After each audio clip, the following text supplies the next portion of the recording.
Hello and good evening, everybody. Welcome to the tea house.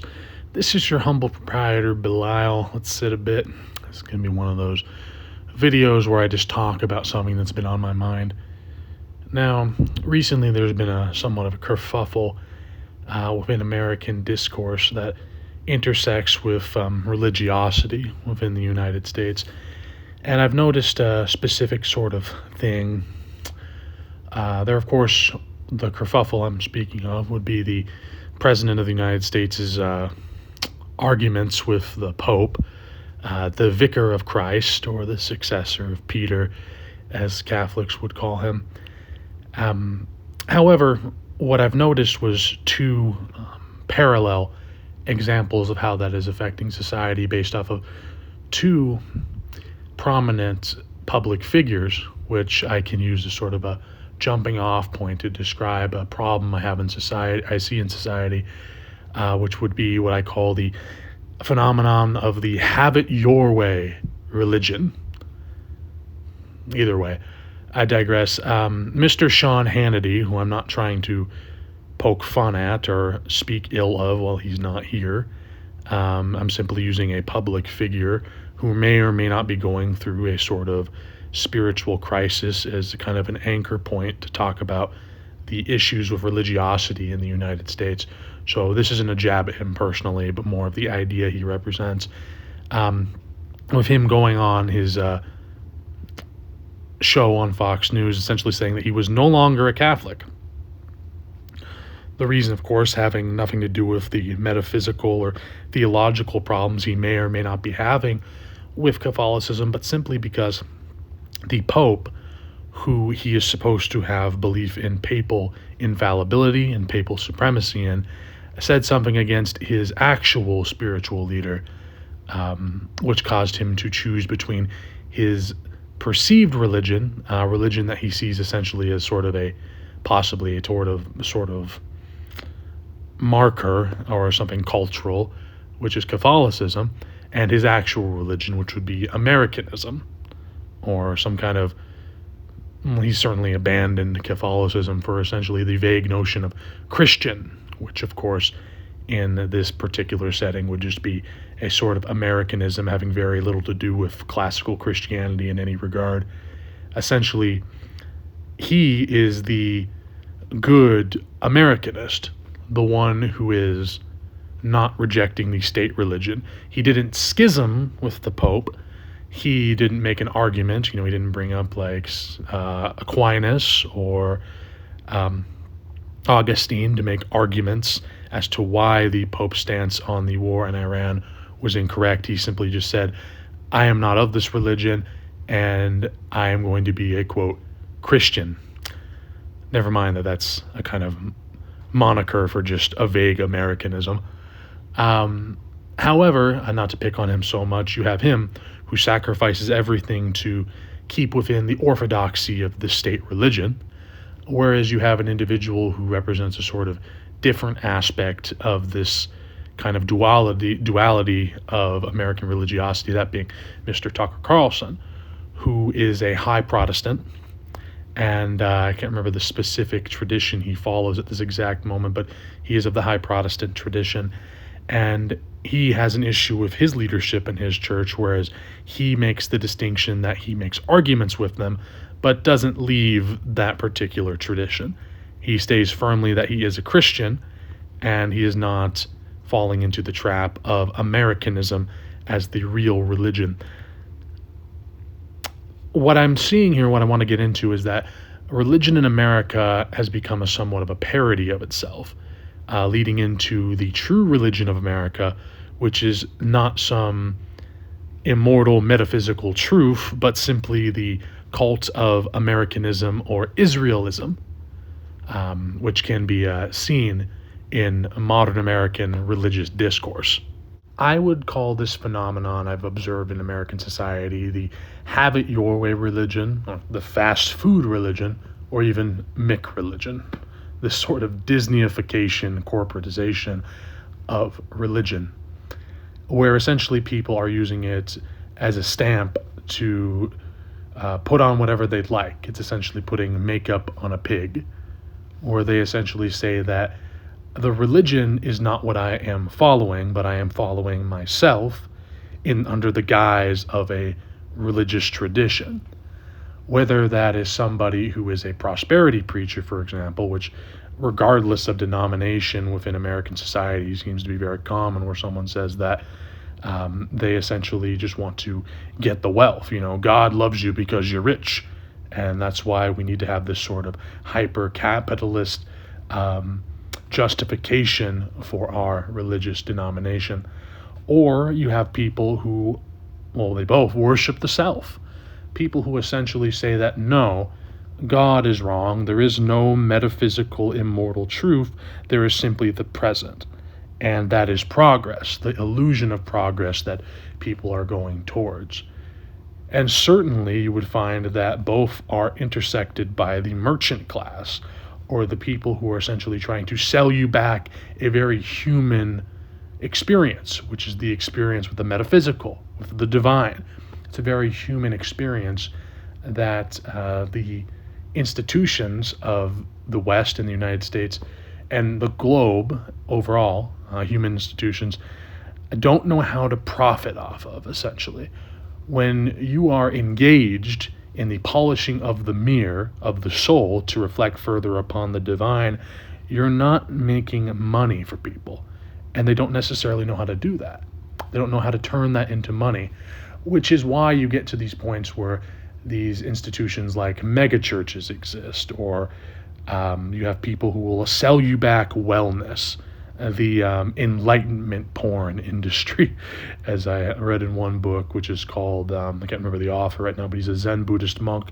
He wrote that there is no God and he is always with you. That's a book he wrote, and I found it to be very interesting.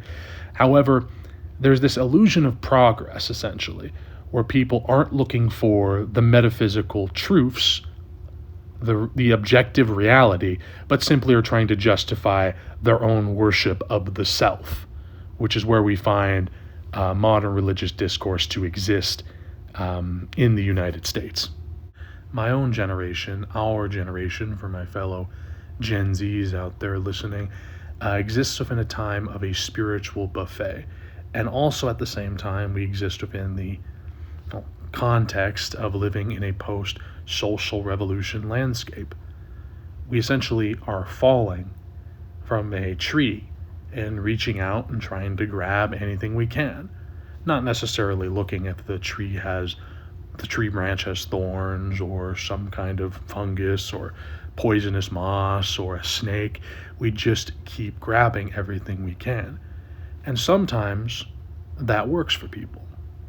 Maybe it doesn't work in the long run, but it might keep them alive, which is the goal itself. But often the people who are grabbing and find a branch that they feel they can grab on, regardless of thorns or dangers that exist there, often the issue is of aesthetic. They essentially reach onto something and do not go past the surface level, which then leads us back to the problem of worshiping the self. You see this in a lot of the people who embrace different forms of religion.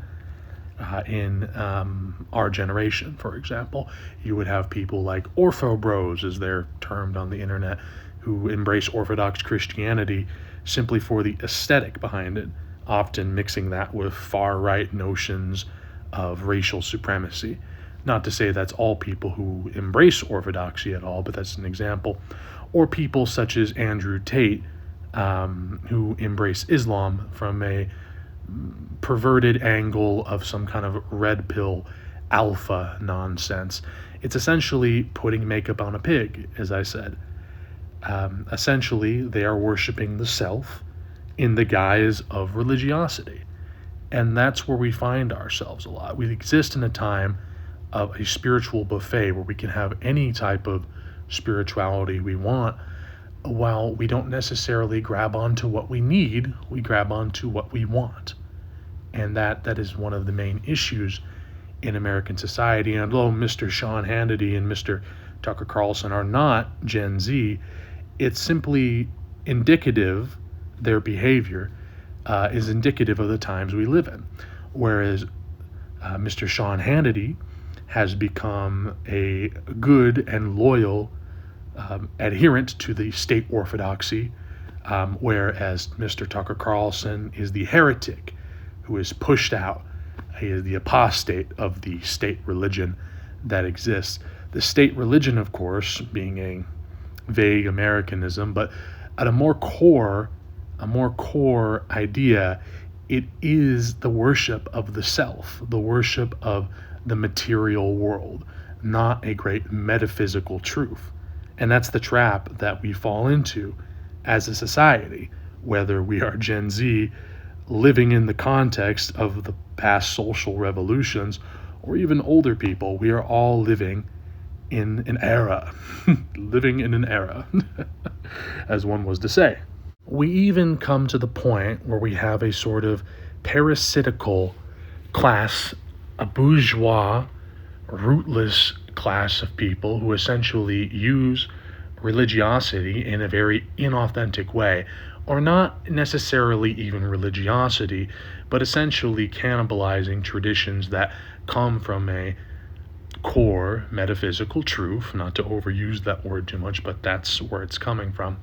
You have people who grab onto things, quite colonizing them or stealing from them to justify their own modern identity. Of course, modernity does not exist, but that's a whole other conversation, whereas the history is not moving towards a certain point, but is essentially just a cycle repeating over and over again. However, you have these people. I guess an example would be when there's a difference between somebody who is trying to repair a very traditional look on life, such as maybe an indigenous person who is engaging in a type of metaphysical tradition, such as the Two-Spirit, for example, although I'm not very well versed in that sort of thing, so I don't want to comment too often. But you do see there was a trend in the past years where people would look at that and say, that justifies my own modern ideas about gender and sexuality. See, that justifies it. Never mind that that's a perversion of that communal role that existed and exists within that society and within that immortal metaphysical truth. Essentially, we live in the time that Nietzsche warned us about. We have killed God, so what do we replace it with? Of course, that's not my necessary philosophy, but that is what he was warning us about. He didn't say we killed God literally. He was saying that if the West chooses to ignore spirituality, where does that leave them? And that leaves us with worshiping the self, which is the extension of worshiping this kind of perversion that has become Americanism, or Israelism, or some kind of juggernaut of Western supremacy, quote unquote Western supremacy, if that makes sense at all. We come to the point where there is the last man, and not saying that we live in the end times at all. I'm not saying that we live in some kind of world that's going to come to an end. I believe end times talk is always a cop-out to avoid responsibility. However, when I say the last man, I'm talking of the Nietzschean idea. The last man, he just wants to be comfortable. He doesn't want to have to chew his food. So the fast food religion, he doesn't want to chew his metaphysical ideas. The fast food religion, the fast food metaphysics, the abandonment of immortal truths, that's where we leave today. And that's where we're at. And that's the landscape Gen Z finds itself fighting fiercely against to not become the last man. And that's where I want to leave people, with the hope that we do not become the last men, that we don't worship the self and essentially abandon great truths that have always existed in favor of comfortability, in favor of worship of an idea instead of worship of the one source. And I believe that though the search is taking Generation Z and most likely to come Gen Alpha to very strange places, that we may be the last generation to be able to make that choice. And that's where I leave this, that we do not become the last man, that we do not become Sean Hannity's, that we essentially stick to what is true, and the multiple truths that may or may not be contradictory to one another, but are nonetheless metaphysical realities that we can attach ourselves to. As Julius Evola would say in his book Revolt Against the Modern World. Anyways, this has been Belial's Tea House. Thanks for listening to me ramble a bit, friends, and you're always welcome to the Tea House. Have a good one.